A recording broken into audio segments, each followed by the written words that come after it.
All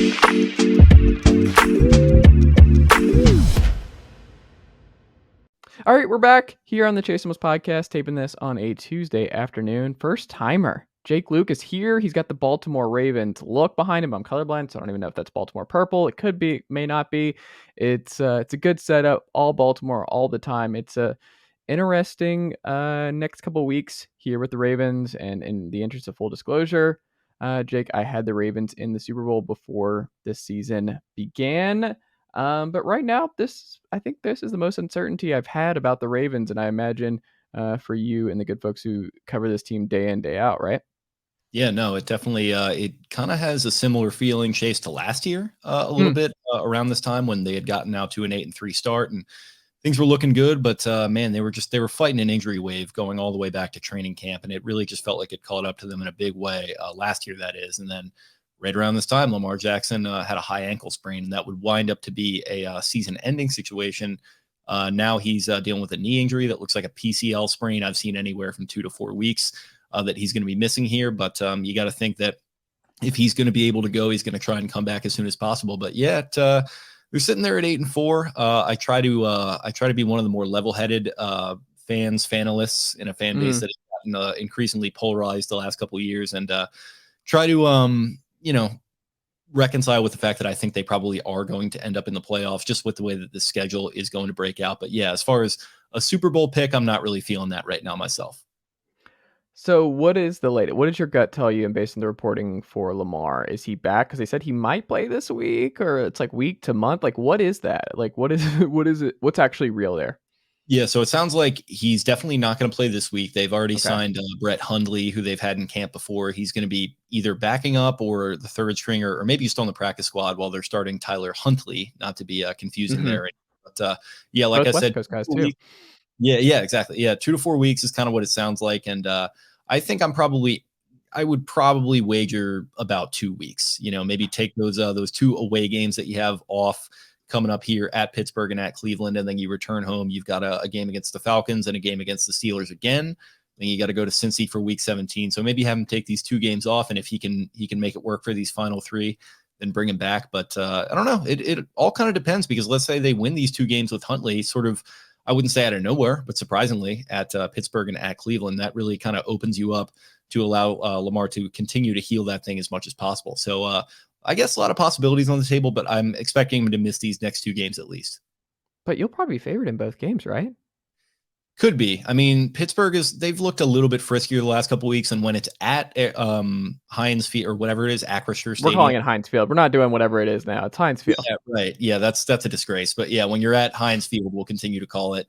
That's always a tough outing. It's a rivalry game. You had Mike Tomlin talking today about how the Ravens have been a great dance partner over the years, which is kind of an interesting way to put it. I don't think I've ever heard that before. You can always count on Tomlin for some great Tomlinisms, as I call it.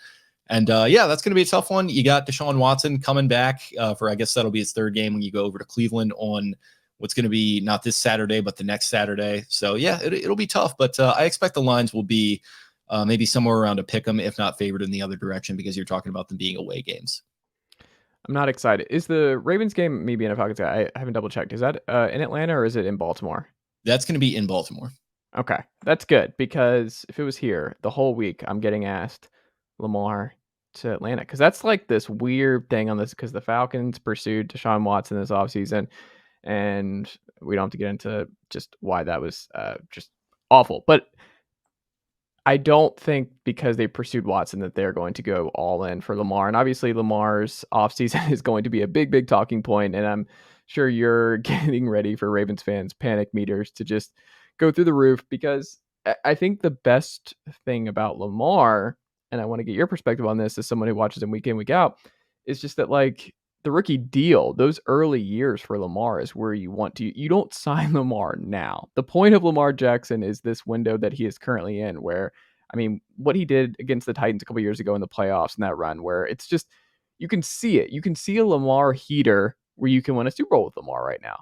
But you need the health. It's asking a lot for 20 plus straight games of Lamar health, just with this frame and the kind of hits that he's gotten away from, and now he's just getting up there in age. And I never thought it was a good idea to sign him to a long-term deal, and you wish that you could just pay him a bunch of money each year, and we'll do a year-by-year thing because it's like, you're worth a bunch of money this year, but committing 2 to 3 years where it's like, I for me, when I look at Lamar, I think when it ends, it's gonna end quick. It's not gonna be this gradual decline. I think when it's over, it's gonna be over quickly for him, and I don't know. I don't know what you do if you're Baltimore, but I don't want the Falcons to try and expedite their rebuild by, signing Lamar Jackson because they're not close to winning a title, and unless you're super, super close and you think you're a quarterback away, I don't know why you would get in the, just sign Lamar Jackson, but what do you think about the contention window and what you've seen from Lamar the last couple of years? And do you think he'll ever be healthy enough to get to that final mountaintop for you guys?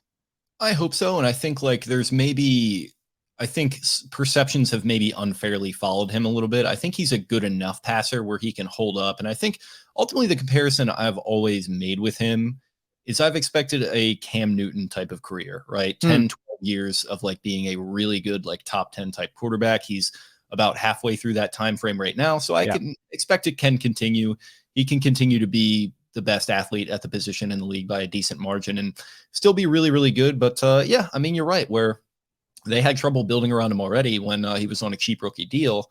Are they going to be able to do that when they start to pay him a little bit? And I think it's ultimately what's really kind of frustrating, and I wouldn't say tragic because that's a little dramatic, but sort of in that vein with the situation is that, you know, famously he represented himself through all of this. And I feel like if he had just had an agent and not allowed emotions to get involved in the negotiations, maybe a couple years ago, you strike like a Dak Prescott type deal, which if Hmm. you look at it right now, looks pretty good. I would have loved something like that, but yeah, man, it didn't work out.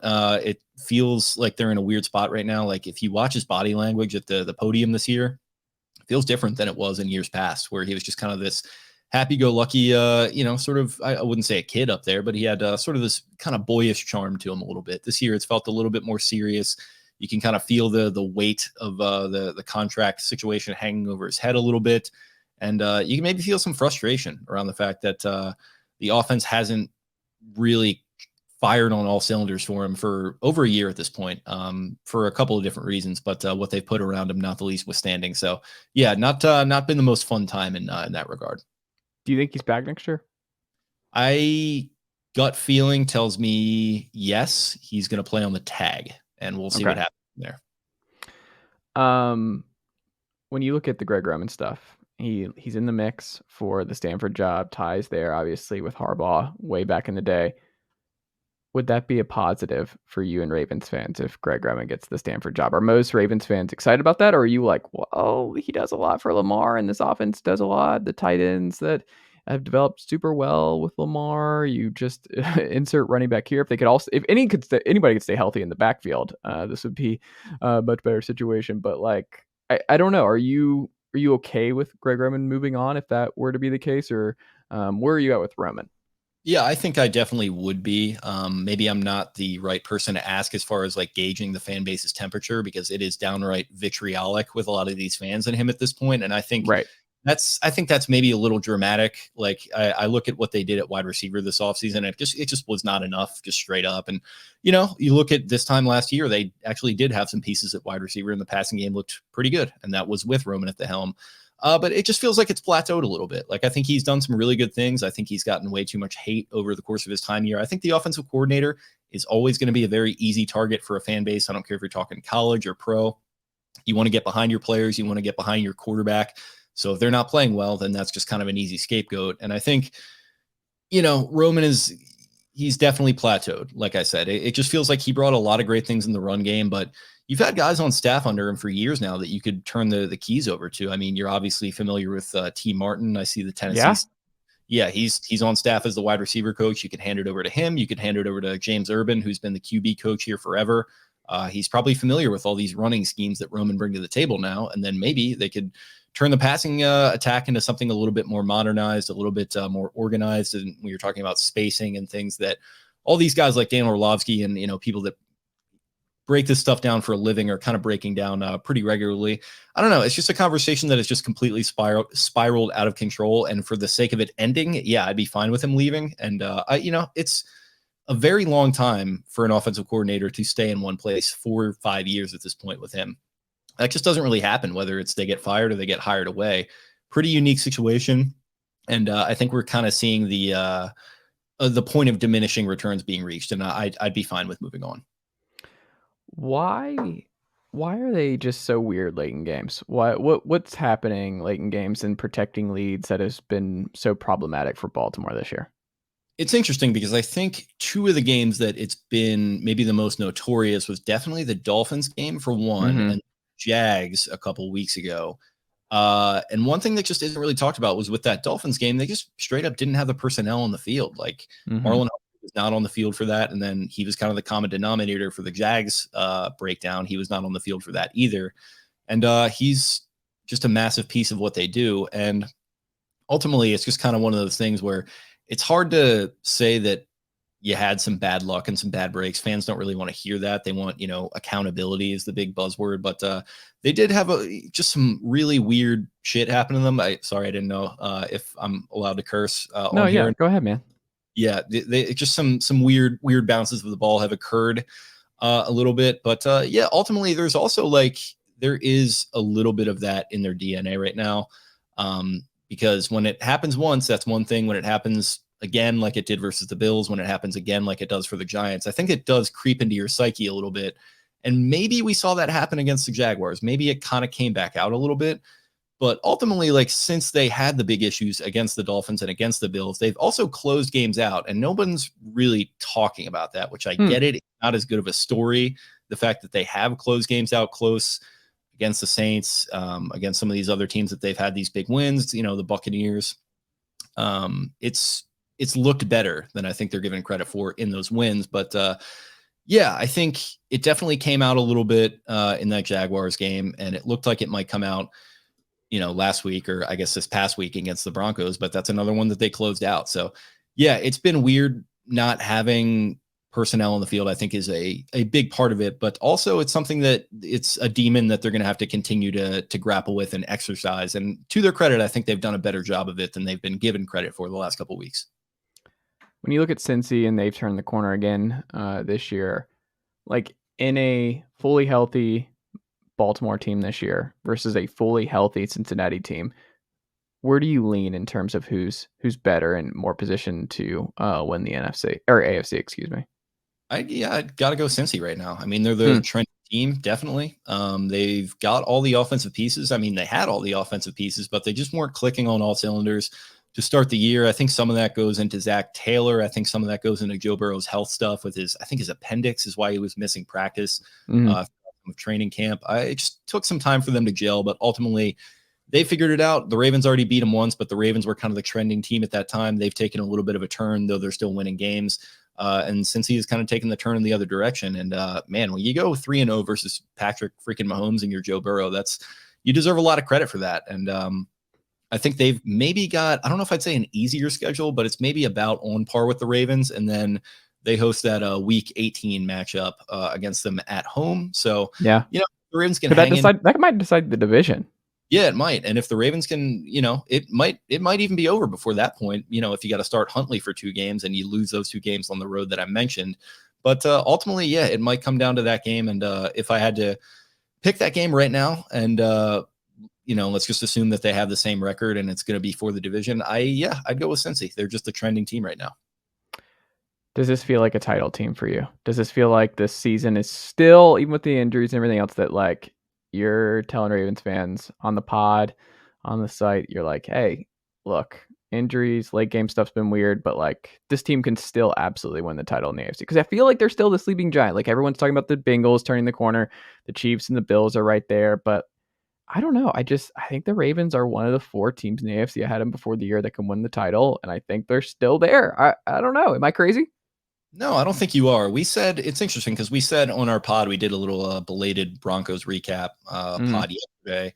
We said, you know what, they're not going to win the Super Bowl this year. Let's all just calm down, and because things are like I can't stress enough how how crazy things are with this fan base right now. But mhm. it's easy to sit here and say no, they can't. And if I had to, say my gut reaction, it's yeah, they're not going to win the Super Bowl, but can they? I mean, they've been missing Marcus Williams, the all pro safety, who had 3 interceptions through, I believe, 2 games. Then he gets hurt. He's been out. He's going to come back. Lamar's probably going to come back at some point. Ronnie Stanley's been out the last couple games at left tackle. He's going to come back. They're weirdly still dealing with that big injury wave that I mentioned from 2021. It's still affecting them. Marcus Peters has not totally been himself, though he's still kind of shown that propensity to turn the ball over. They're still dealing with injuries to J.K. Dobbins, like he's been out on the kind of the same timeline as Marcus Williams. They're still dealing with injuries to Gus Edwards. Like, man, it's just been kind of an apocalyptic year plus for injuries for them at this point. So, over the next 5 weeks, if somehow they can all come together and gel together, I'd say, why the hell not? Like, you get in the dance, anything can happen. That's the cliche, right? And we've seen this franchise do it in the past. I'm not expecting it, but crazier things have happened. I like it. What could go folks check out from you and the team over at Baltimore Beatdown, the podcast front, everything else this week?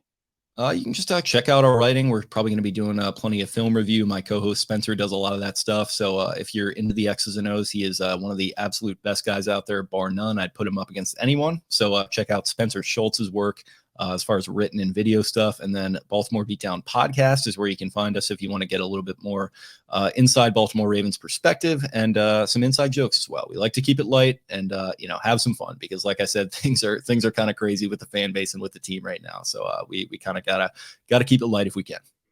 Absolutely. Falcons are right there with you guys. Just a little bit less talent. Keeping things light. The Mariota experience all season long has just been not the most fun. And Kyle Pitts, every week it's just like, what are we doing with Kyle Pitts? But now he's got figure. When's Desmond Ritter season going to be? I think it's after the bye. I think this is it. So they have a bye this week, and then Smith was very much like everything's on the table after the loss to the Commanders, and the Steelers back to back. Like that's just, oof, you can't do that. It's just, and Sunday was awful. The Steelers team's not good. Kenny Pickett was the. I can go on and on about this Falcons team and the frustrations there. They're going to be in every game every week. So just go ahead and get ready. Falcons Ravens will go down to the final 2 minutes. I'm not expecting anything less. It's gonna be weird. Birds all the time. This was so much fun, Jake. I appreciate you making the time, and we'll have to check back in again soon. Yeah, great. It was really fun hopping on here, and let's absolutely do it again.